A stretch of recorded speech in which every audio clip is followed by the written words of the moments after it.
Será que a gente faz parte de uma geração de azarados que tudo fica mais caro quando chega a nossa vez de comprar? Tenho 33 anos, eu vou fazer 34 esse ano. Na época dos meus pais, comprar uma casa era muito mais fácil, era mais acessível, até mesmo ter um veículo. E eu tinha ali na minha cabeça que a minha geração tinha uma vantagem. Pelo menos comprar itens de tecnologia era mais barato na minha geração do que na geração dos meus pais. Até que chegou o ano de 2025 para fazer tudo mudar. O preço de peças de computador, microchips e vários itens tecnológicos disparou no final de 2025 e fez muita gente ficar desesperado. Perdi o sonho da casa própria, perdi o sonho do carro próprio e estão querendo tirar até mesmo o meu sonho do computador gamer. Eu vou explicar aqui o que está acontecendo nesse mercado, tem tudo a ver com empresas de IA, empresas como Nvidia, Microsoft e muito mais. Eu também vou te contar como eu consegui fazer um trade aqui e ganhar 70%, até um pouco mais, em pouco mais de 3 meses, me aproveitando um pouco dessa história. Em 2025, montar um PC decente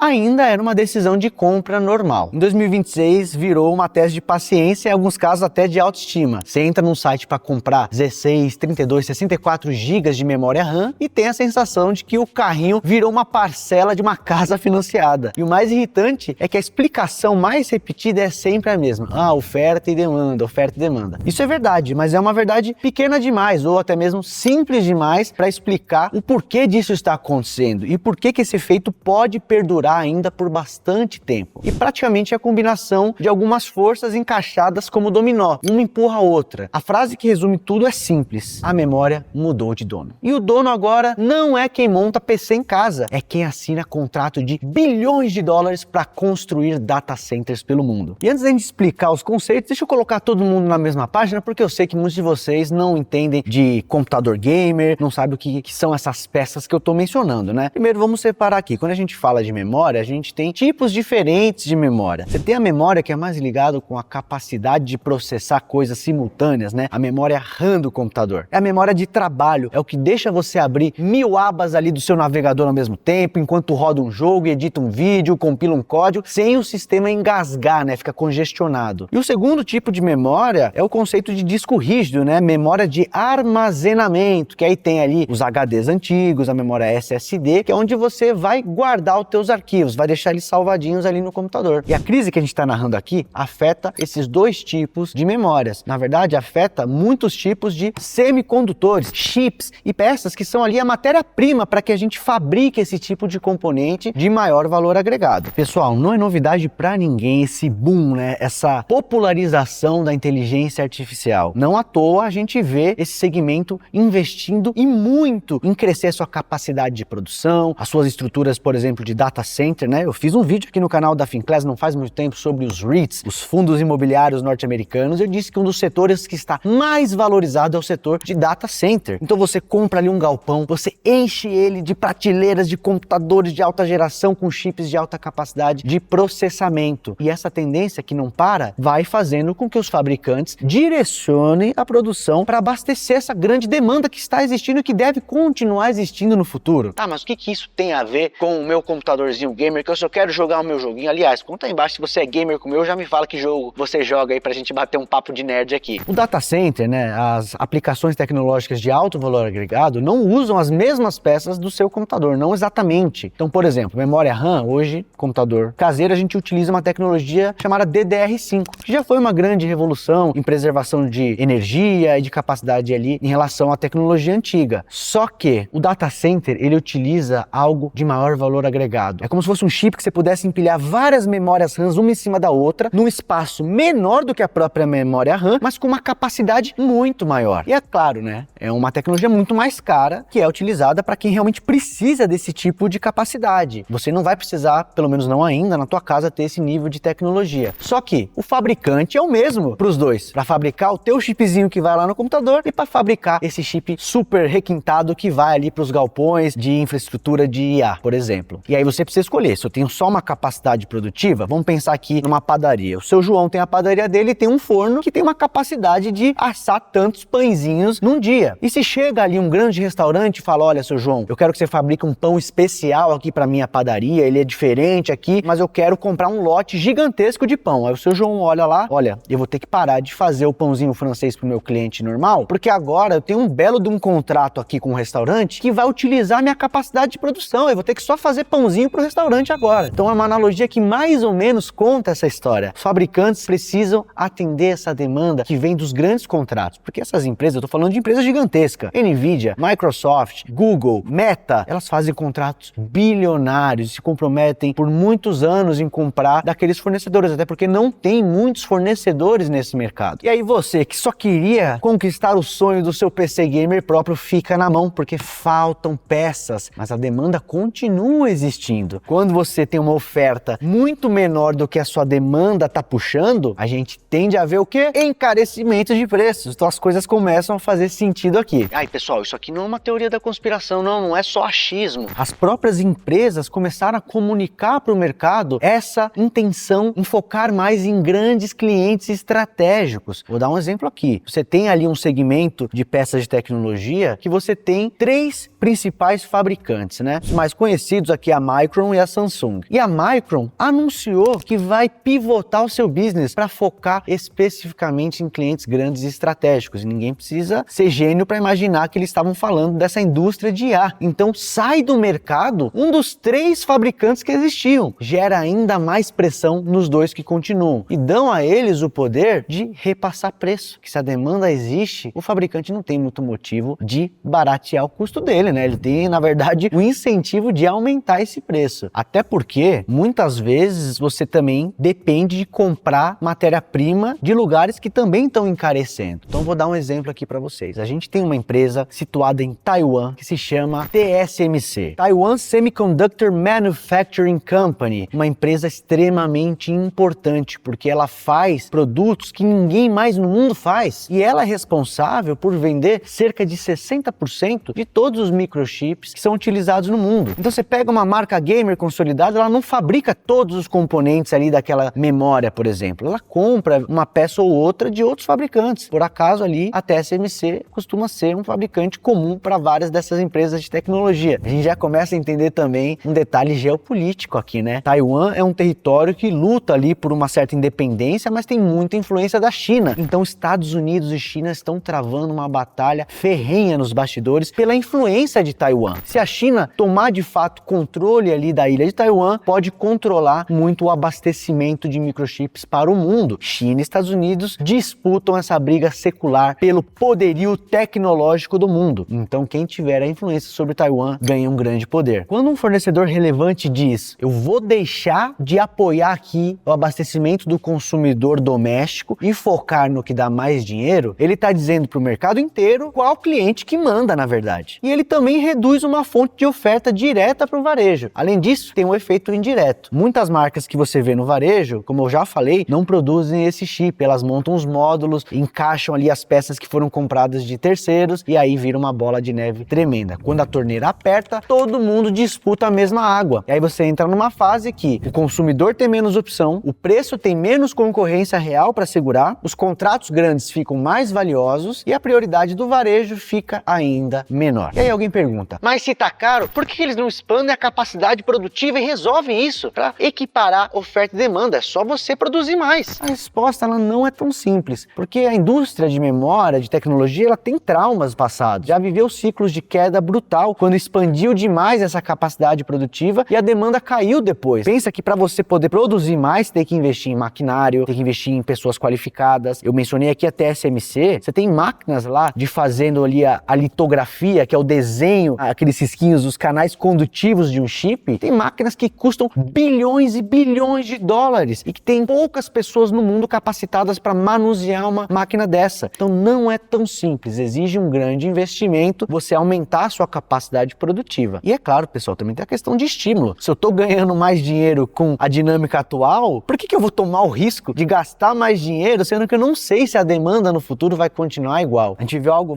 de certa forma similar com isso, quando a gente teve aquele boom da mineração de cripto, né? Quando muitas pessoas começaram a querer comprar aceleradores gráficos, né, placas de vídeo, para poder fazer a mineração de bitcoins, de outras moedas em casa. E aí isso inundou o mercado de mais demanda e os preços de GPU encareceram de forma extraordinária e depois isso acabou, né? A taxa de recompensa de mineração foi sendo ajustada, isso acabou fazendo que não fosse mais tão rentável você minerar em casa. E a demanda cai e as montadoras que investiram em tentar escoar mais produção acabaram ficando ali com um certo prejuízo. prejuízo. Se você tiver que fazer uma escolha de aumentar sua capacidade produtiva, muito provavelmente você vai melhorar sua capacidade de entregar produto para esses clientes que pagam muito, né? E se você já é mais ligado em tecnologia como eu, você está se perguntando, Raiz, mas eu tô olhando aqui nos sites aqui de computador e não é só memória RAM, não. Tem muita coisa que tá mais cara. A placa de vídeo tá mais cara, processador que nem tem memória também ficou mais caro. É porque a placa de vídeo ela tem uma memória interna que melhora a capacidade, né? 8, 16 GB, mas o processador não tem memória própria. Por que ele também ficou mais caro? Por que a televisão ficou um pouco mais cara? Porque celulares estão começando a encarecer. A matéria-prima lá na fonte também está encarecendo. A própria TSMC, né, que fabrica ali os wafers, que são matérias-primas base para você escoar esses componentes, já anunciou também que esse wafer vai ficar mais caro, pelo menos 10%. E aí, por sua vez, se o wafer que eu tô comprando é mais caro, se o chip que eu tô comprando tá mais caro, a placa de vídeo, o processador, a TV, o celular que eu vou montar utilizando esses componentes também fica mais caro. Vamos lembrar também que estamos em meio a uma guerra de tarifas globais, né? Estados Unidos, cada dia que passa tem uma nova tarifa que cai ou que é imposta, então você bagunça também a cadeia logística global. O custo de logística vai ficando mais caro, mais barato, isso também tem um efeito sobre os preços. Então vamos falar das consequências práticas disso e também o que a gente pode fazer diante de tudo isso e também o que isso tem a ver com investimentos no final das contas. Primeiro ponto, como já ficou óbvio, montar um PC fica mais caro, mesmo se você não trocar CPU, mesmo que a gente esteja falando de processador que não tem memória e assim por diante. Se o preço da memória RAM sobe, o preço do PC básico sobe e o custo mínimo de entrada para ter uma máquina decente aumenta. Então, se há cerca de um ano e meio você podia montar um PC gamer, ok, que roda ali num gráfico mediano para baixo os jogos de nova geração, você ia gastar ali seus 5, 6 mil reais, agora você já tem que subir a régua para algo mais próximo de 10 mil reais. E um computador de 10 mil reais, há cerca de um ano e meio atrás, já era um baita computador, mas agora vai custar perto dos 15, 17, que inclusive é o que aconteceu comigo. Quando eu comecei a sentir essa coisa esquisita, o noticiário trazendo ali a intenção das grandes empresas, você olha no release de resultado das empresas de IA, essa clara intenção de fomentar o setor de infraestrutura para a inteligência artificial, aquilo já me fez acender uma bandeira amarela. Falei, vai ficar caro. E eu, pequeno Arraiz, que sempre sonhou em ter um PC gamer, nunca teve as condições financeiras para tal, e aí chega a vida adulta, começa a trabalhar, então o PC gamer já não é mais tão prioridade, porque você não tem mais tempo para jogar, mas o sonho do PC gamer ainda vivia muito forte dentro de mim, eu queria realizar esse sonho. Aí me veio o estalo, olha, por mais que hoje seja muito atarefado, não tenha mais tanto tempo para aproveitar uma máquina como essa, eu tenho condições de cumprir esse sonho. Até porque esse sonho vai ficar mais difícil daqui para frente. Como todo bom investidor planejado, tinha a minha reserva de emergência / reserva de oportunidade, que me deu ali o luxo de poder fazer um investimento em uma futilidade. Eu digo futilidade, pessoal, porque não tem um valor agregado alto para minha vida profissional, né? O computador que eu tinha dava para trabalhar normal, não é que eu precisasse de uma capacidade mais potente. Era o desejo mesmo, de quando eu for jogar meu joguinho, nem que seja uma vez no final de semana, rodar com um gráfico bom, que é uma coisa que eu sempre quis. E uma frase que Bruno Perini sempre traz, e obviamente não é dele, eu não vou lembrar agora quem foi o grande pensador que trouxe: o homem com dinheiro pode se dar ao luxo de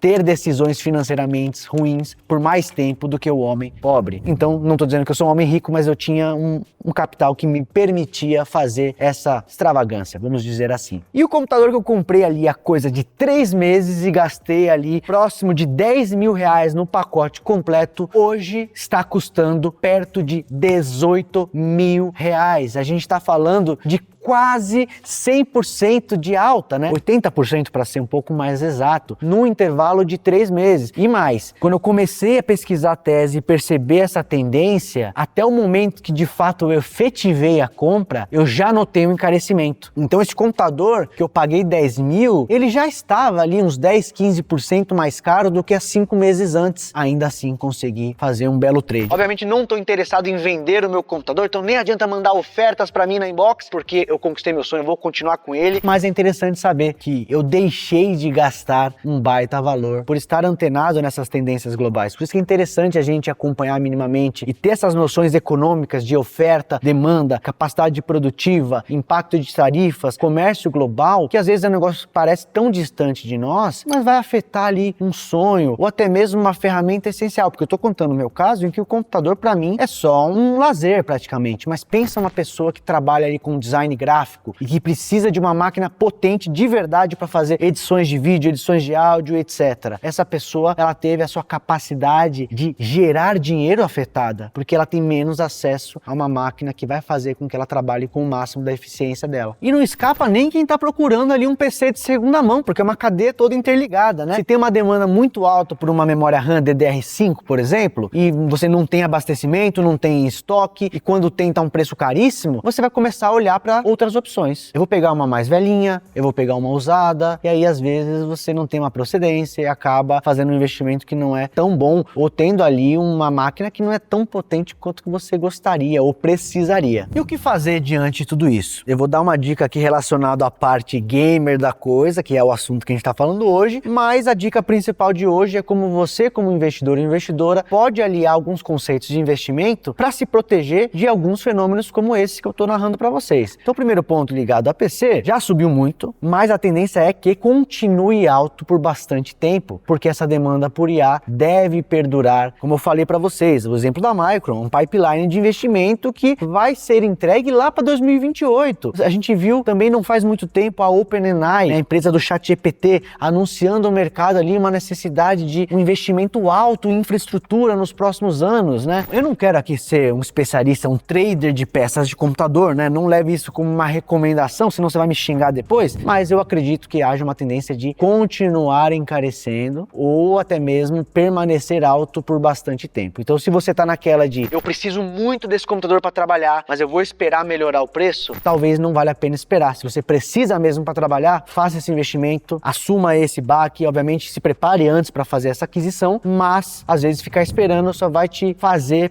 passar mais tempo com uma máquina que é improdutiva, que vai te gerar às vezes menos dinheiro no seu trabalho e às vezes essa economia nem se faz muito efetiva. Ou considerar uma tecnologia alternativa, talvez não que tem mais top de linha, mas às vezes você consegue uma boa entrega com uma peça um pouco menos potente, né? Até mesmo eu que fiz um baita investimento nessa máquina, às vezes fiz uma concessão ou outra. Eu vou dar um exemplo, um dos itens mais caros na hora que eu fui comprar era justamente a bendita memória RAM. Eu tinha começado a pesquisa e eu estava encontrando preços ali de 2 chips de memória RAM de 32 GB, ou seja, totalizaria 64 nos dois. Eu estava vendo ali mais ou menos na ordem de R$1.000, R$1.500, dependendo da marca, fabricante. No momento que eu fui comprar, já estava ali para eu comprar essa duplinha mais de R$2.000, R$2.500, quase R$3.000. Aí eu fiz uma decisão. Seria ótimo ter 64 GB, mas eu acho que para minha aplicação não tem tanta necessidade. Vamos de 32 mesmo. Comprei 2 chips de 16 GB, somados deu os 32 e tá me atendendo. Aí eu paguei ali R$1.000 e pouquinho, não os R$2.000, R$2.500 que eu pagaria se eu fosse realmente querer investir nos 64 GB. Mas se for uma leitura para minha aplicação, seria melhor? Seria mais confortável? Seria, mas é extremamente necessário? Não. Então eu economizei ali quase R$1.000 só em topar pegar uma tecnologia um pouco abaixo. Do ponto de vista de investimentos, pessoal, essas peças inevitavelmente têm uma dependência do valor do dólar. Essas peças são compradas por essas grandes empresas em contratos em dólar, né? O dólar ainda gira a maior parte do comércio internacional. Então, inevitavelmente, se o dólar está mais forte, os itens tecnológicos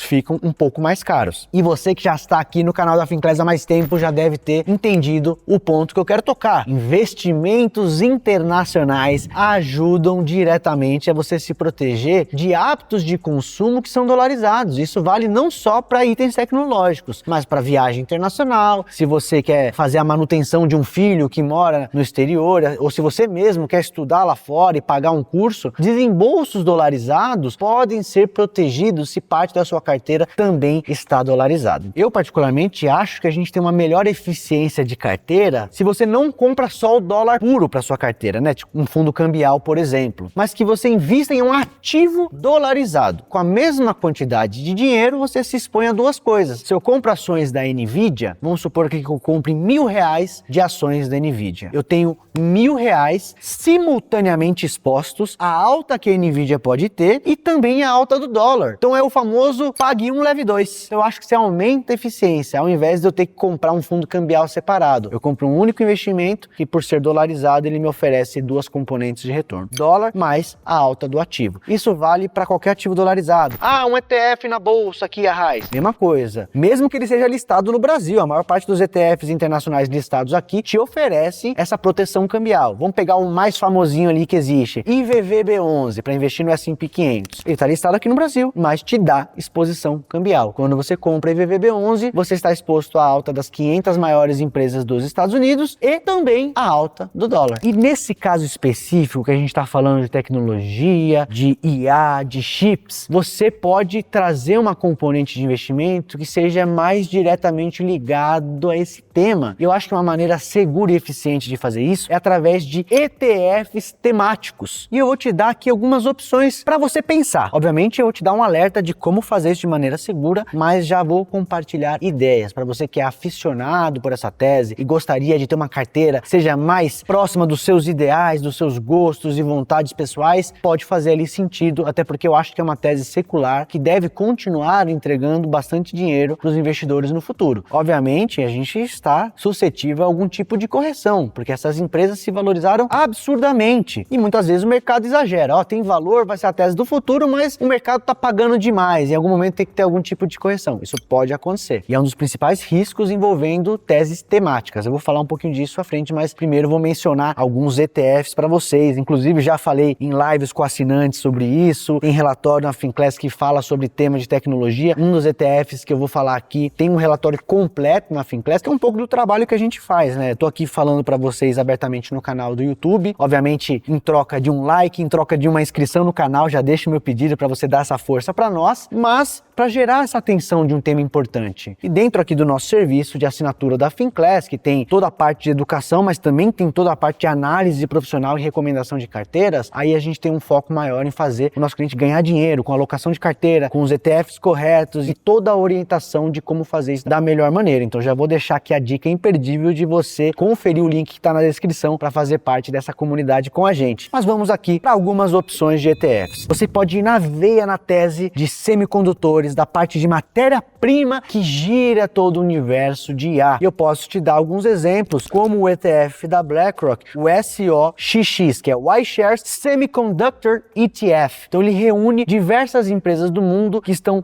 diretamente ligadas a esse mundo de fabricação de semicondutores. Nele você vai encontrar empresas como a Micron, que já foi mencionada aqui no vídeo, a AMD, que faz processadores, é uma empresa super conhecida aí dos gamers, a Nvidia não poderia faltar, Applied Materials, a Broadcom, Lam Research, KLA, ASML Holdings, NXP e assim por diante, várias empresas que estão ali no epicentro da fabricação de componentes eletrônicos de maior ou menor valor agregado. Você pega a tese ali de maneira ampla. Então, um único ETF vai te dar exposição a uma gama vasta de empresas ligadas a esse segmento. Porque eu costumo dizer, pessoal, se essa tese estiver correta, é menos importante que você escolha a principal empresa do segmento. Se a gente subir com a maré, já vai ser suficiente a gente ganhar dinheiro. O que eu quero dizer com isso? Se a tese de IA for realmente essa grande tese do futuro, que faça o mundo crescer produtividade, que está estagnada há muito tempo, vai ser menos importante se eu comprei Micron ou Nvidia ou AMD. Obviamente uma vai ter subido mais que a outra, mas muito provavelmente um ETF como esse teria sido muito rentável no caso de sucesso da tese. Um outro que vocês podem cogitar é um ETF da VanEck, que se chama SMH, é o VanEck Semiconductor ETF. Ele é bem legal também, mas ele é um pouquinho mais concentrado do que o outro que eu mencionei, né? No outro, a maior posição que eu falei para vocês, que era a Micron, tinha cerca de 8, 9% da carteira. Neste segundo ETF, a maior posição é a Nvidia, tem quase 20% da carteira. Só que logo na sequência tem uma empresa que não estava ali muito bem representada no outro, que é justamente a TSMC. Tem mais de 10% de exposição na TSMC. Inclusive, pessoal, dá uma diquinha aqui de ferramenta. Se vocês colocarem no Google o nome do ETF que vocês querem e a palavra DB, ETF DB, é um site super legal, gratuito, para você ver informações sobre os ETFs. E é claro, o site oficial das gestoras é sempre muito legal de olhar. Então, se você for olhar no site da VanEck, a página oficial desse ETF aqui, SMH, você vai encontrar muitas informações sobre a carteira, os pesos em cada empresa, a taxa e assim por diante. E por último, um ETF que eu gosto bastante, que é o IGM. Ele é o iShares Expanded Tech Sector. Então ele não é só focado em semicondutores, mas ele é focado numa tese de tecnologia expandida. Porque quando a gente fala de classificação tecnologia, muitas vezes acontece uma confusão na cabeça dos investidores. Tecnicamente, na classificação ali da Bolsa Americana, uma empresa como Tesla não é uma empresa de tecnologia, ela é uma empresa de consumo discricionário. Uma empresa como Google não é uma empresa de tecnologia, ela é uma empresa de serviços de comunicação, porque a principal atividade do Google ainda é anúncio, por mais que seja sabido por todos nós que são empresas extremamente tecnológicas. Então, às vezes, você compra um ETF de tecnologia achando que você vai comprar todas essas empresas e, às vezes, elas nem estão ali na carteira do ETF por conta dessa classificação. Então, o IGM eu gosto porque ele é um ETF que ele expande um pouco essa fronteira. Ele vai comprar ações de empresas que têm a tecnologia como atividade fundamental, não necessariamente a classificação oficial daquela empresa. Então, num ETF como esse, você tem ali entre as principais posições Nvidia, Microsoft, Apple, Broadcom, Google, Meta, Micron, AMD, Palantir e várias outras empresas que têm ali como cerne de seu business, né, como núcleo do business, atividade tecnológica, e utilizam tecnologia como uma parte fundamental do negócio. E é claro aqui, boas práticas para você não cair numa cilada, né? Toda a tese temática envolve o risco de concentração. Lembra que eu falei para vocês que a maré deve subir para todo mundo se a tese for bem sucedida? O contrário também é verdade. Se você está comprando teses ligadas à IA e a IA for um fracasso no futuro, não acho que vai ser, mas vamos fazer um exercício de imaginação. Suponha que a IA vai ser um fracasso, daqui a 5 anos a gente descobre que é tudo uma farsa e essa tese morre. Você compra um ETF que está focando principalmente nesse segmento. E aí vai sofrer, vai ser um ETF que deve cair muito mais do que o mercado amplo naquele determinado ano. Então, quando a gente vai comprar temas, a gente está necessariamente falando de uma maior concentração. Eu vou dar um outro exemplo de tese temática polêmica que aconteceu no passado, né? A tese de cannabis, né? Porque nos Estados Unidos você tem ETF de tudo. Então começou esse oba-oba de tese de cannabis com a legalização nos Estados Unidos e houve uma grande especulação ali na época que Joe Biden estava disputando a presidência, porque havia ali uma percepção que se provou errada depois de que se o Biden ganhasse ali a eleição, ia ter uma agenda muito mais forte em prol da legalização, descriminalização, liberação em vários estados norte-americanos e que isso seria revolucionário e que as empresas de cannabis então iam ganhar muito dinheiro e se multiplicar. Na verdade, a gente teve um ambiente de mercado muito difícil, esse avanço da regulamentação ele não andou, né? Inclusive em alguns passos regrediu e aí a gente viu ETFs ligados a essa tese caindo 80% no espaço curto de tempo. Se tem um ETF de cannabis e a tese de cannabis sofre, esse ETF vai sofrer muito. Então, estamos falando de concentração. Não é diferente com outras teses, né? Biotecnologia, microchips e assim por diante. Quando a gente concentra em uma única tese, a gente corre alguns riscos específicos. Mas eu acho que a gente ameniza um pouco se a gente compra a tese através de um ETF, ao invés de procurar fazer um stock picking das empresas do segmento. Eu acho que é uma maneira de tirar pelo menos uma camadinha do risco de concentração e ter um pouco de diversificação, mesmo que dentro de um mesmo setor. Vou ficando por aqui, pessoal. Espero que vocês tenham gostado desse vídeo, aprendido a lição, e eu espero que esse vídeo tenha cativado você que ainda não começou a investir no exterior a dar o primeiro passo, dolarizar sua carteira, que pode fazer muito bem, não só se você é um nerd aficionado por tecnologia e computadores como eu, mas se você ali tem muitos gastos dolarizados e necessidade de utilizar a moeda norte-americana no futuro. Uma carteira internacional como a que a gente tem para os assinantes aqui da Finclass tem sido extremamente rentável, uma das principais contribuições para nossa carteira desde o início que a gente começou ela lá atrás, então já temos muita gente colhendo os benefícios desse pacotão dolarizado que a gente carrega de forma estrutural nas carteiras da Finclass. Vou novamente repetir e fazer o pedido para que você deixe seu like se você gostou do vídeo, se inscreva no canal que a gente vai trazer muito mais novidades relacionado a muitos outros temas interessantes que tem por aí. Um grande abraço e até mais, pessoal!